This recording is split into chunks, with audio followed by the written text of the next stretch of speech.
নমস্কাৰ, মই প্ৰাঞ্জল ফুকনে প্ৰাঞ্জল মটিভেটৰ ইউটিউব চেনেললৈ পুনৰ এবাৰ সকলোকে স্বাগতম জনাইছোঁ। থাম্বনেইলখন দেখিছে, প্ৰেম কাৰ লগত কৰিবা আৰু বিবাহত কাৰ লগত বহিবা। প্ৰেম তেওঁৰ সৈতে কৰিবা যাক তুমি ভাল পোৱা, আৰু বিবাহ তেওঁৰ সৈতেহে বহিবা যিয়ে তোমাক ভাল পায়, যিয়ে তোমাক মৰম কৰে, যিয়ে তোমাক ভাল পায়, তেওঁৰ সৈতেহে বিবাহত বহিবা। আকৌ কৈছোঁ, প্ৰেম তেওঁৰ সৈতে কৰিবা যাক তোমাৰ ভাল লাগে, আৰু বিবাহ তেওঁৰ সৈতে বহিবা যিয়ে তোমাক ভাল পায়। ভিডিঅ'টো আজি বেছি দীঘলীয়া নকৰোঁ, ইমানতেই ক'লোঁ।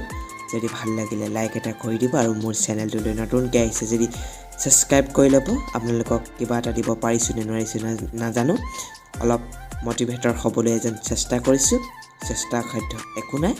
আকৌ শেষত এবাৰ মই কৈ দিছোঁ, প্ৰেম তেওঁৰ সৈতে কৰিবা যাক তুমি ভাল পোৱা, আৰু বিবাহ তেওঁৰ সৈতেহে বহিবা যিয়ে তোমাক ভাল পায়। ধন্যবাদ, বাই।